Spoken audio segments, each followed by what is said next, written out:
Welcome to this presentation by the Belfast Area Chamber of Commerce.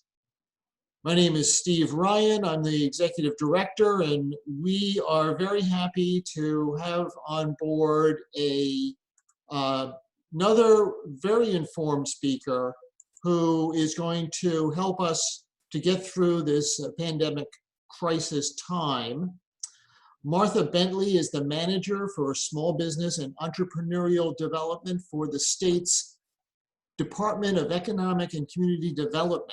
This is the lead agency for economic development in the state of Maine and has taken a very strong lead in managing state resources for this difficult time. And Martha is here to tell us about those state programs and resources. So I'm going to click a few buttons and turn it over to Martha. Okay. Jim, it's nice to meet you, even though I can't hear you, but hopefully you can hear me. Anyway, so thanks for joining us. And I thought I would just talk a little bit about what we're doing at the state level and sort of what the things are that are happening, and then can take some questions and talk about some of the things that are on your mind. And it would be helpful to understand, Jim, a little bit just in terms of type of business or background and that sort of thing, since we're such a small group. Steve, can you give me just a little of that background? Aha, perfect. Very nice.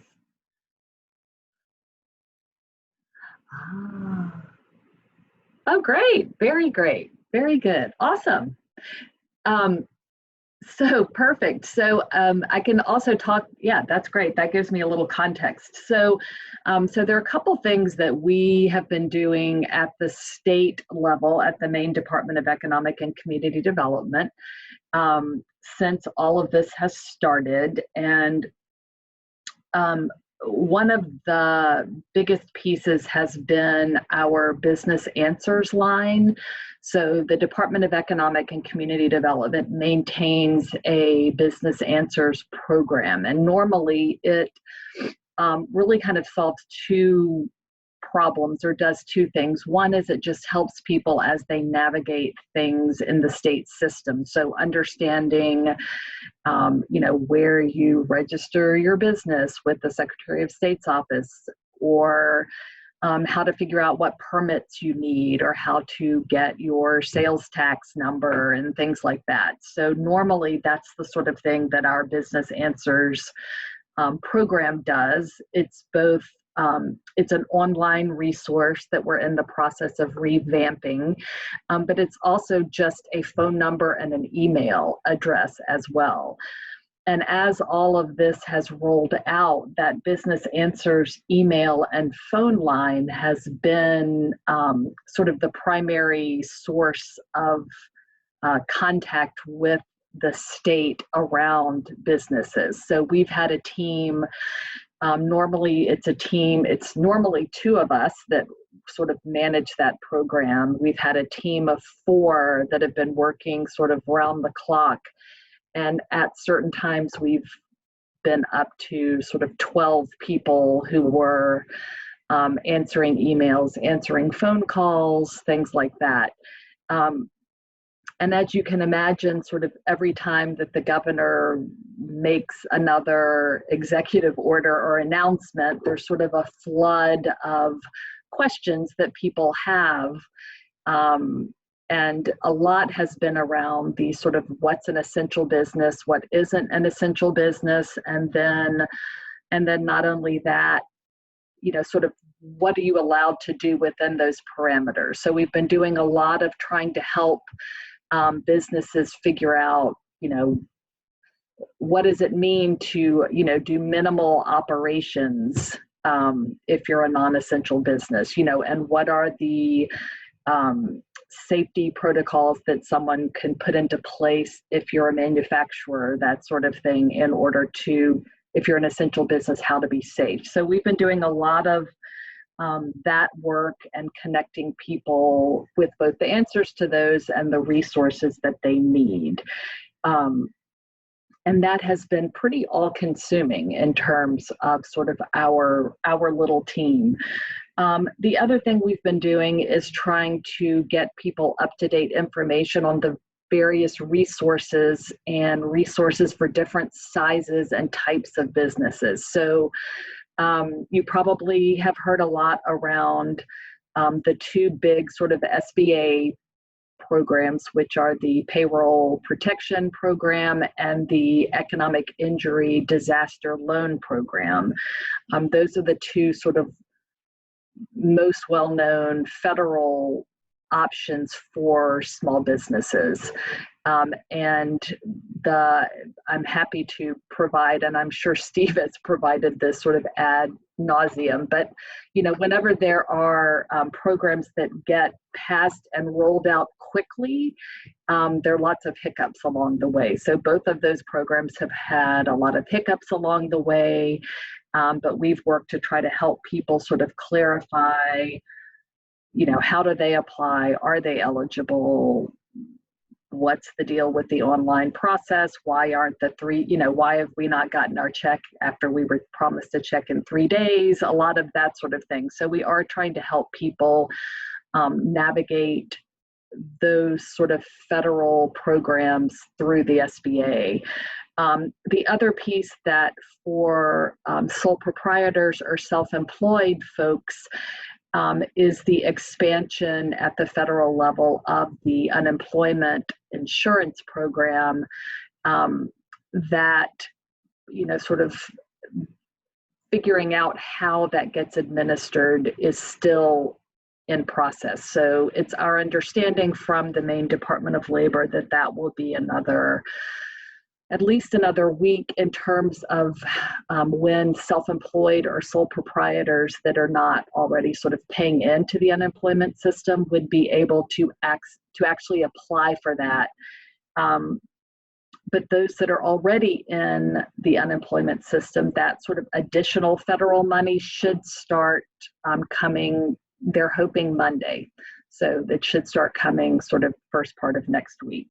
So as you can see, we've done a lot of sort of trying to translate who is doing what, sort of federal and state, who has sort of any kind of control over both the process, the eligibility, and the timing, and just trying to sort of help people, figure out how they sort of navigate through all of those things.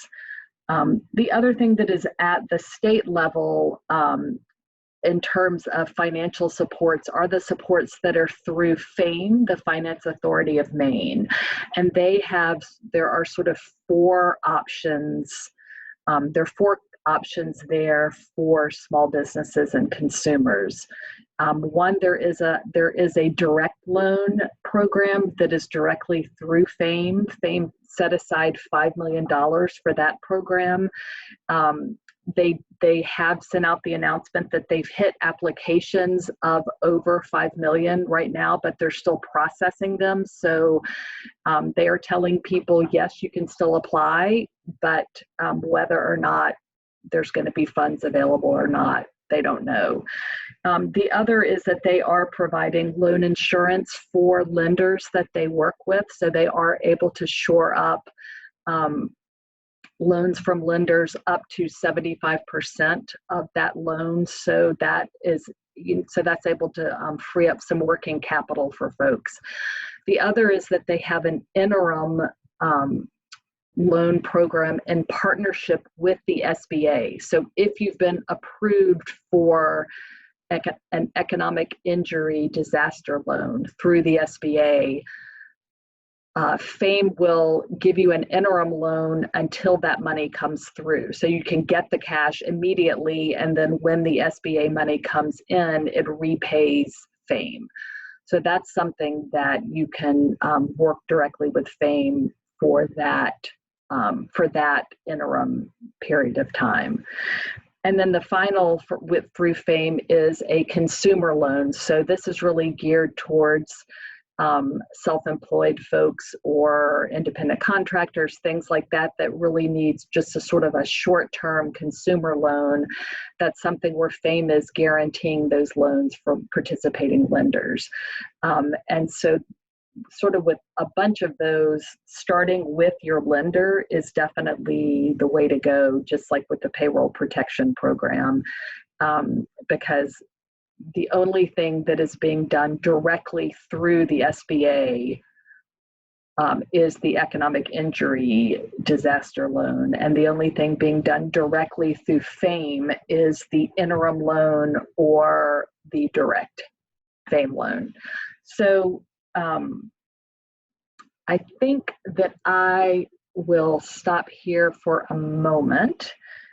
Actually, one other thing that I wanted to add, though, that is, I think, a really critical piece is that there are quite a few SBA partner organizations in the state that have a really deep dive understanding of all of the SBA programs, and that there are 3 business counseling programs that they support, and that is the Small Business Development Centers, which is the acronym is SBDC. So that is one option, and you can go, if you Googled Maine SBDC, you can go online and request advising, and they can help walk you through any of the SBA forms and things like that. The other 2 are SCORE, that are also trained in that, and the Women's Business Center at CEI is also a SBA partner organization. So all of those business advisors are trained to help with the nitty-gritty of the application process, help get all the financial information you need together, all of that. And then there are quite a few SBA micro lenders that also have a lot of really good helpful information around, and some of them do both consumer and business lending, and those are Mainstream Finance, Community Concepts, who am I missing? AVCOG, which is the Androscoggin Valley Council of Governments. I know I'm missing somebody, CEI.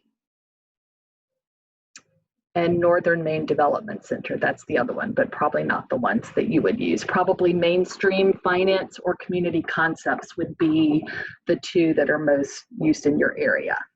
Yes. What's that? Yes, and SCORE is not a lender, but SCORE can do the business advising and counseling. That's correct. Yeah, so in terms of sole proprietors and self-employed people, that has been, I think, a really confusing piece, sort of where do we go first? So, so in terms of business loans, both of the SBA loans, both the payroll protection and the economic injury disaster loans, sole proprietors are eligible for those. It's just, in terms of the payroll protection, it's sort of how you document that that's a little bit hard for them to figure out. But the economic injury disaster loan, sole proprietors are definitely considered small businesses and eligible for that. The unemployment insurance side for sole proprietors or self-employed, right now, under sort of the original existing rules, only a sole proprietor that was paying themselves as an employee and therefore had paid into the unemployment system would have been eligible to file for unemployment.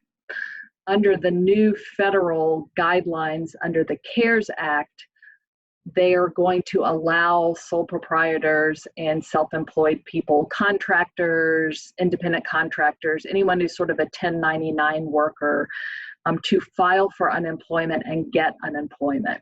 The trick is that there has been this gap in saying that it's going to happen and saying how it needs to happen, and here's the money. And so we're in that gap right now in Maine where The feds have been working on the rulemaking and the guidelines for that, but it hasn't sort of gotten to the state how to do that. So what the Department of Labor is saying is that if you are self-employed and you want to file for unemployment, there will be an opportunity to do that, but not yet. So don't go on now to do that.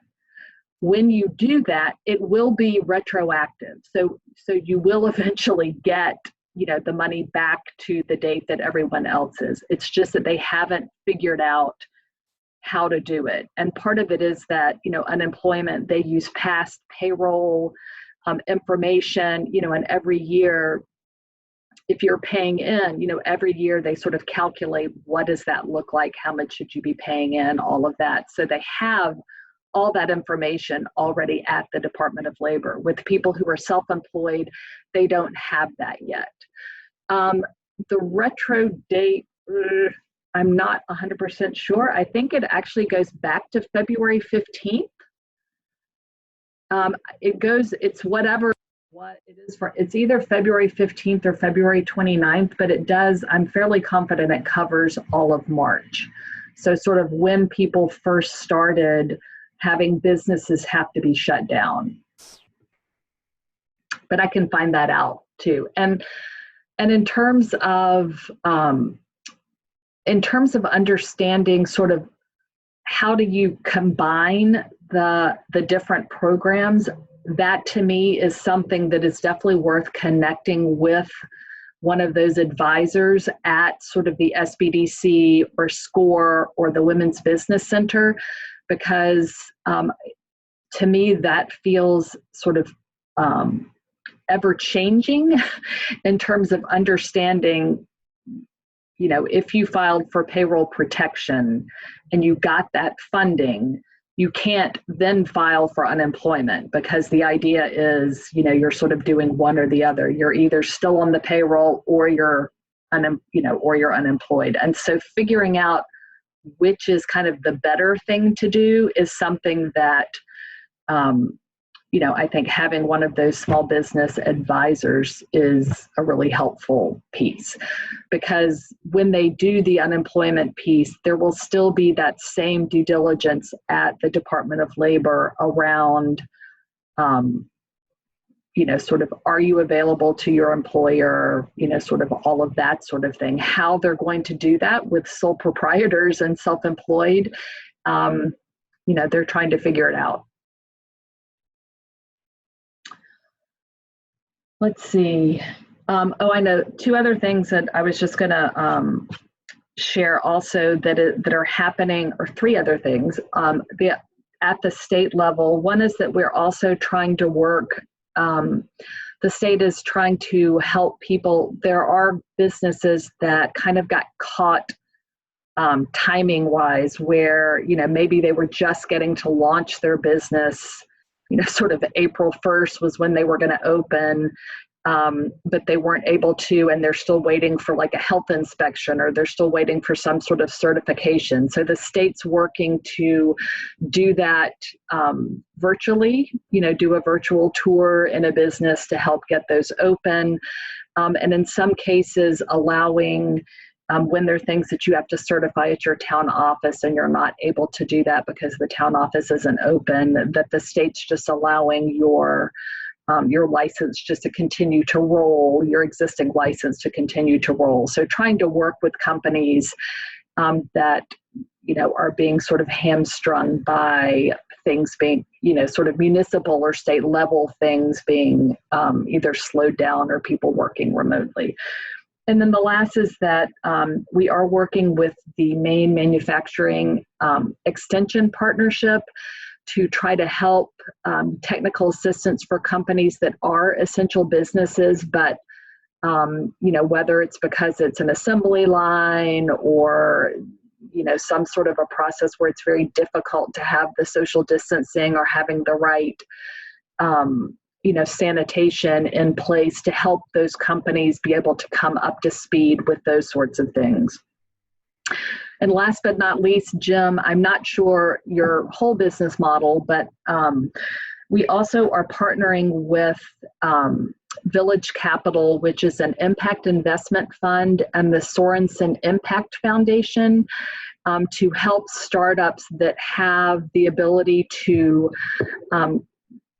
work against COVID-19. So whether it is sort of resilience within the system, restoration of our economy and other things, or, you know, actual sort of block and tackle current ways to react to the situation that we're in, to help match those Maine startups with impact investors that have shifted their investment thesis in order to meet these needs right now. And so on our end, what we're doing is, if you go to our website to maine.gov DECD, you'll see there's an announcement of the Startup Step Up program. And there's a place to put in your profile in Abaca. We're using Abaca, which is an online platform for matching companies with investment. So there's a COVID-19 coalition within Abaca. So if you go in there and put your profile in, Village Capital will do a little due diligence on whether kind of what you're doing is really a good fit for the types, for the COVID-19 response. And then they're inputting and populating the investor side, and we'll do some matching so that investors who are actively, A, putting capital in, and B, are looking to help with this response, can get matched with companies that are doing that. So I think that's all I had specifically.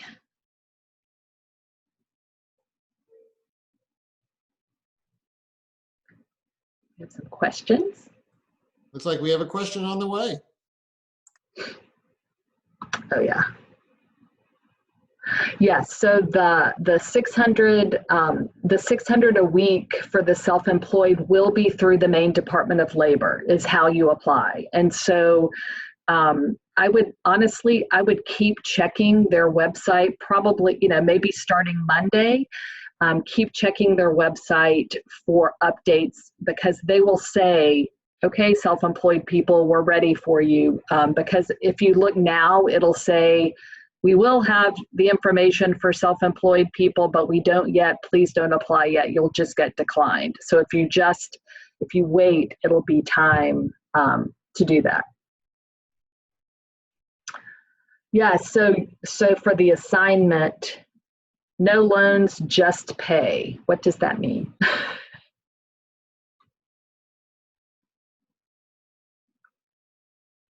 So you're essentially representing a bunch of different folks in your store. I'll wait till see what she says.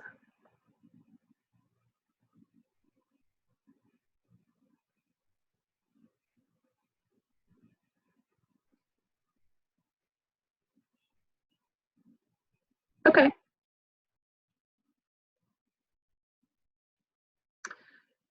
I guess the other thing that I would say in terms, I'm guessing that oh yeah, there. Okay, gotcha. Yeah, so I would say, you could go you could go one of those three ways. You could either wait and file for the unemployment as a self-employed, or you could do the payroll protection program or the economic injury disaster loan. The disaster loan, I didn't mention. One of the things that they have in place now is an advance on the disaster loan. So when you apply, it's an advance of, originally they were billing it as an advance of $10,000. There's a little fine print there. So it's up to $10,000 at $1,000 per employee. So if it's just you, it's $1,000. So, but if you are approved for one of those loans, they do an immediate advance, and the advance is a forgivable loan. It won't have to be paid back. So if you go for that, you can do that. But again, if it's just one person, then only 1,000 of it would be forgiven at this point. And so again, I think talking with a small business advisor in terms of, if you can hold out for the unemployment and then have it retroactive, that may be the better bet. I just don't know. So, but they really, the small business advisors with SBDC or SCORE or the Women's Business Center will look at, they're able to actually look at your financials with you and can give you a little bit more advice. One of the nice things about their programs that's a little bit different from the state is that they are able to keep all of that financial information confidential, so they can really do a deep dive. Whereas at the state level, once you apply for anything, it's public information, and so we don't keep people's sort of private financial information.